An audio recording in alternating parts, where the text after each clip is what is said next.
Tonight's the night, and welcome to my next Dexter Resurrection Season 1 episode review video, as I was able to watch the episode early on the YouTube Paramount Plus channel. Now, before I get into that, though, if you haven't watched all of Dexter New Blood, the first episode of Dexter Original Sin, and the first two episodes of Dexter Resurrection, then I highly suggest that you don't watch this detailed review any further to avoid any potential spoilers. If you're new to this channel or finding this channel out for the first time, welcome to the channel, where I'm a Dexter fanatic just like you. If you want to familiarize yourself with my Dexter fandom, at the end of this video, with about 20 seconds left to go in the video, the end screen, I'll put different Dexter video links. I'll put my most recent Dexter seasons ranked, which of course I'll redo after this season of Dexter Resurrection. I'll put my most recent Dexter villain/antagonist ranking. I'll put my top Dexter characters ranking. I did 35 characters that I really like in the Dexter universe. And then I'll also put a link to a live stream I did with Sipo of Willis Credia, where we talked about all things going into Dexter Resurrection. It was kind of a hype/complaining video about New Blood and our hype for Dexter Resurrection. So if you're a Dexter fan and you want to help me out with the YouTube algorithm, please make sure that you Hulk smash the like button, otherwise you'll end up at my table. Share this video with a friend, put this video on any one of your social media platforms. Don't forget to sound off in the comment section about what your thoughts are regarding this episode of Dexter Resurrection. You'll be interacting with me and the legendary Crazy Coffee Man. What would you score this episode out of 10? And who would you choose as the character of the episode? Now, obviously, we know that Dexter is the character of every episode, but if there's a secondary character that you think is the character of the episode, that's what I'm looking for. And then last, but certainly not least, don't forget to hit that sub button. You're watching the video anyway. Subscribe to the channel. Help me get over 100,000 subscribers. Yes, I know I set my goals pretty high. Join the team, show your damn support, and be a part of something special. And you never know what you're going to see on JDev TV. This will be Dexter Resurrection Season 1, Episode 3. The title of this episode is called Backseat Driver. And this will be my review, reaction, recap after just finishing watching the episode.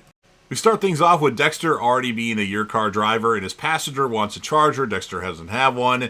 Then the person says he's late for a date and is now thirsty, but he doesn't have water. Dexter didn't realize that he was supposed to have bottles of water.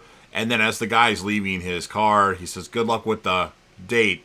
And then Dexter's narration says that being a rideshare driver makes for a good cover story when it's time to stalk. And Dexter finds out he was rated 3 out of 5. Not bad. Overall, he's like a 4.2, I guess. That doesn't seem like it's that bad. And then Blessing talks to Dexter through the door cam. "Dexter, my friend." And Dexter's narration says he's trying to avoid friends with security cameras. And Blessing tells Dexter that if his account dips any lower, his account will be deactivated. "You must be done driving for the night. Don't take another fare until I can help you resolve this terrible situation." And then Dexter gets a call from like FedEx or something like that, and the person asks if this is Patrick Bateman. Dexter's famous alias is back. Of course, Patrick Bateman's character is in American Psycho, played by Christian Bale. I haven't seen that one for a long time, but I have seen it. They're calling about his order for M99 to knock out the dark passenger and whoever else is going to be a guest at his table. Not ketamine.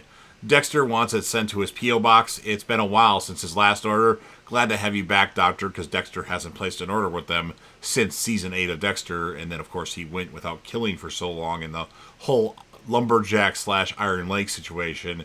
And then we have Harrison being questioned by Claudette Wallace. Harrison mentions helping the victim with errands. That's Ryan, of course, that he killed. And she tells Harrison that she was told that Shauna was not drunk. She was drugged, not drunk. And then Harrison tells Claudette that he helped Ryan and Shauna to their room, went to a bar after work. He lied at first and then confessed that he's actually under 21. Then mentions a fling with someone he doesn't even remember the name of. And Claudette says, "You better remember her information because she's his alibi." And then Dexter sees Blessing and his daughter, Joy, briefly arguing about something. And then Blessing insists that he sit down for dinner. They pray, which Dexter isn't really thrilled about, going back to Season 6 of Dexter. Maybe if Brother Sam was there, he'd feel more comfortable. And then Dexter finds out that they know he moved to New York from Miami. "How do you know that?" And Blessing's wife says that she runs a background check on all her tenants. And she mentions there's a 10-year gap in his history, and I want to know who's living here. And then Dexter is like, hey, can I have a copy of that? And she gives him the copy of the background check. So he can go to a website at she goes to a website at $75. And so Dexter goes to this website to check out or look for Ronald Schmidt.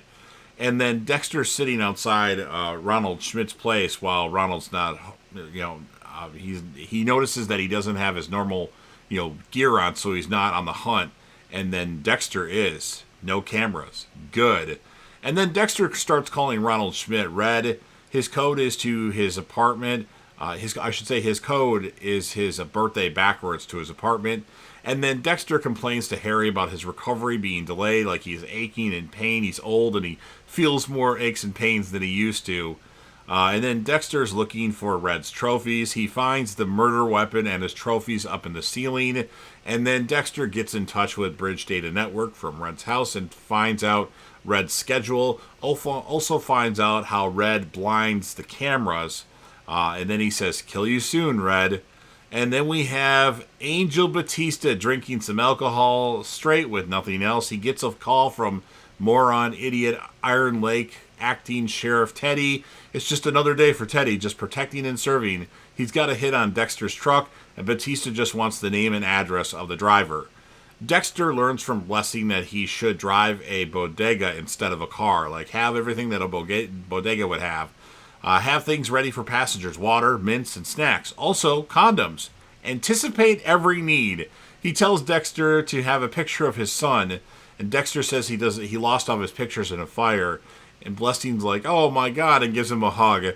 And then we have Stefan says that here we are once again in this perfectly clean bathroom at the hotel. And then we have trace amounts of Rufinol in Shauna's system, Olive says, or Oliva says, I should say.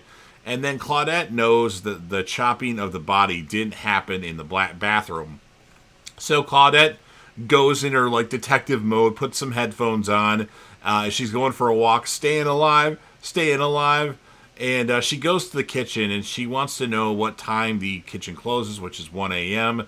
And then Claudette, I thought it closed at 11 p.m. on the last episode. I don't know. That's what they said, or unless I misheard something. So Claudette sees the garbage bags in the kitchen and says, "Same bag, but the knots are tied differently." And then we have Dexter getting acupuncture done by Blessing's daughter, Joy. She tells Dexter where she used to hide her pot, even mentions at times wanting to strangle her dad, but she'll always love him. T. Parker Evans made a theory that Blessing's actually a killer too, but I'm not sure, but this might lead to something here. And then Dexter's following Harrison again. Harry tells him he's alone and now's a good time to talk with him, but Harrison's on a date with Elsa. Harrison does need someone, but it doesn't have to be me. Elsa says it's disturbing what happened to that Ryan guy was gruesome. Harrison says he can't stop seeing his face. And then Harrison goes back to Elsa's place and asks how long she was with Dante's father. She was with him for almost one night. She loves her kid, even though he's being a little monster. And then we have Charlie going over a dinner setup with her, her kitchen assistant. VIPs are numbered and dietary restrictions are listed. They have 6 coming, and number 5 is a vegan. I bet Red is probably a vegan. And then we have Claudette Wallace surprising Harrison at the hotel, saying that he never sent the name of his one-night stand to her. And Harrison says, "I'm sorry, it slipped my mind." And then Wallace and Oliva talk to Harrison about the cameras. After he helped Ryan to his room, he wasn't seen on a single camera until 4:15 the next day. And then they mentioned that he looks a little worn out, like he'd stayed up all night. And then Claudette goes over her theory that Harrison did the right thing, goes over everything Harrison actually did.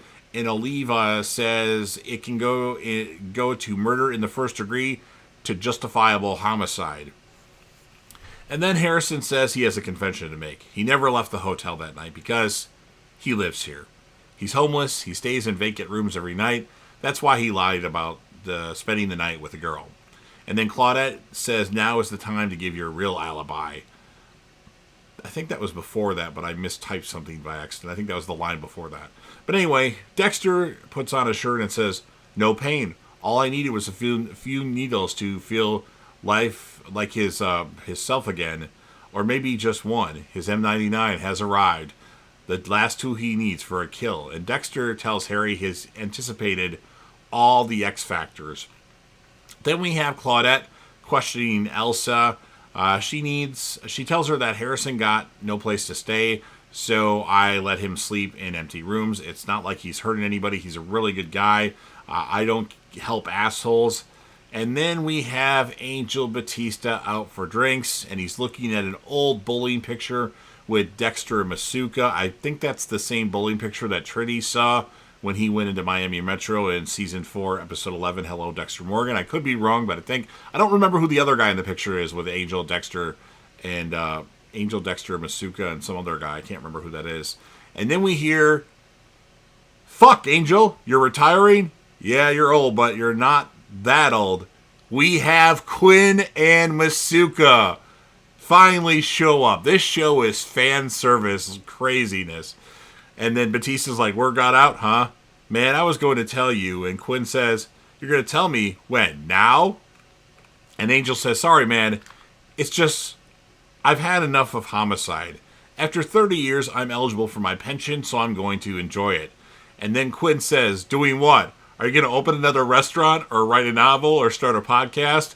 That's a funny line, him mentioning opening another restaurant, because Angel opened another restaurant at the end of Season 7, and then was back in Homicide in Season 8. I mean, that whole Will Gorta thing probably, gave him more flame for doing that work, but it just kind of was a little bit of a plot hole. And then Masuka says, "Don't tell me you're going to start an OnlyFans account. I'll be supportive, but I ain't going to like it." And then Batista's like, "No, I'm going to do some traveling. I got some personal shit to take care of." And then Masuka says something about a Jason Statham movie as personal shit. And then Batista's like, "You ever have that one thing you just can't let go?" And Quinn says, "Yeah, it leads to therapy and strippers. It's a terrible fucking idea."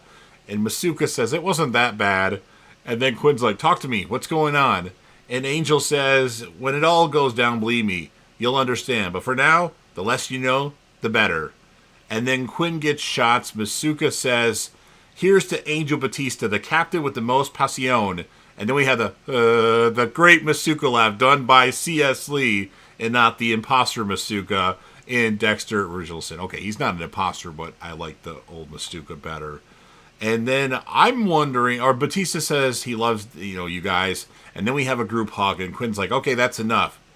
Could that be their last scene together? Maybe. I doubt it, but I could see, Angel being killed off. I don't think he will, but who knows? Anyway, your driver has arrived. Jerry, he's in a hurry. He's going to JFK, and Dexter had dropped his needle because somebody startled him while he was getting it ready. So Dexter's told to take the bridge, and then Jerry or Red says, "We're not going to JFK." And then Red has his kill weapon out, that wired cord, chain, whatever the hell it is. And "Your life is in my hands. How does it feel knowing you're going to die?" And Dexter says he doesn't know if anyone will miss him once he's gone, because he asks who will miss you when you're gone. And then Dexter's told to park ahead. And then Dexter says he's going to take his life back and the name that he stole from him, the Dark Passenger. And then Dexter gets his M99 needle because it fell, but he finally got it back and gets Red with it. Red's out, and nice. Dexter actually had this thing blocking his neck from Red's razor wired cord chain, whatever it is. It was something that Blessing was using earlier in the episode to keep rats out or something like that. So that was pretty cool. And then Dexter mentions that nobody likes backseat drivers. And then as Red's being wrapped in plastic, Dexter's narration says it's amazing all the things you can order from the internet. Free shipping too. Dexter wakes Red up. "What the fuck is this?" And then he shows Red his victims. And he's like, "Yeah, I could tell you, force your eyes and open what you've done." But he doesn't want to go through all that based on what he did in that car. And then Red asks, if you're him, "The guy who broke into my apartment and left the invitation with all my trophies." "What invitation?" Dexter says. And then Red says, "I haven't spent any of the money. You can have it all back. It's in my backpack." And then Red mentions something about who the fuck is innocent, because Dexter mentions killing innocent people. And then Red says something about his dad got his head, cut off and thrown into a river, lake, whatever. And then Dexter says, those drivers you killed had nothing to do with your dad. You had no right to murder them or take my name. So Dexter's probably more upset with the fact that everybody's deemed him the dark passenger. And then Red's like, your name? Who are you? And Dexter's like, I'm Dexter. And there's only room in this world for one dark passenger. And then Dexter kills Red, and then Dexter kind of relaxes. His first kill since Kurt Caldwell, well, technically Logan, he killed Logan, but that wasn't a real kill. So his first real kill that he goes through his whole routine since Kurt Caldwell, or Logan if you want to say. And then Dexter reads the invite about the dinner party with the like-minded individuals that share similar passions. And Dexter says, only in New York. Is there really a dinner party for serial killers? So Dexter takes Red's body, already cut up to where drivers and the NYPD refuse to go. And then the narration says, this is the second chance I've been given to be who I am. It's my burden to carry. And then we have Elsa telling Harrison that she got grilled by the cops, but she's like, I told him you're a great guy. And then we had more of the narration, my path can only be walked alone. But who says I can't meet a few folks along the way? And then Dexter burns Red's body. Their narration continues, people with similar passions, like-minded individuals. And then Dexter finds out that a thumbprint is required for entry. Shit! So Dexter hurries and grabs the bag out of the fighter with Red's arm, cuts the thumb off. Bon appetit. And that's what ends this episode of Dexter Resurrection. Fan service show of the century.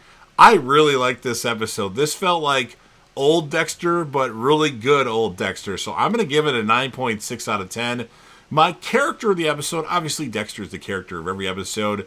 I like the Quinn and Batista cameo. I think the character, and some people don't like this character, but I kind of like her, Claudette Wallace. I kind of like her character, and it's going to be interesting to see what she does. I'm guessing maybe she'll team up with Angel, or maybe Angel will end up teaming up with Dexter. Who knows, but really like the episode, so I hope you enjoyed my thoughts on this episode. So if you're a fan of Dexter and you want to help me out with the YouTube algorithm, please make sure that you Hulk smash the like button. It does help out the channel. Share the video with a friend. Put this video on any one of your social media platforms. Don't forget to sound off in the comment section about what your thoughts are on this episode of Dexter Resurrection. Remember, I'll be in the comment section, as well as the legendary Crazy Coffee Man. What was your score of the episode? Who would you choose as the character of the episode, or characters aside from Dexter, because we know he's the character of every episode. Remember, I'll put my Dexter seasons ranked, my collaboration with Sipo of Willis Credia, my Dexter villain/antagonist ranking, and of course my top 35 characters of the Dexter. And then last but certainly not least, don't forget to hit that sub button. You're watching the video anyway. Subscribe to the channel, or I should say, subscribe, motherfucker.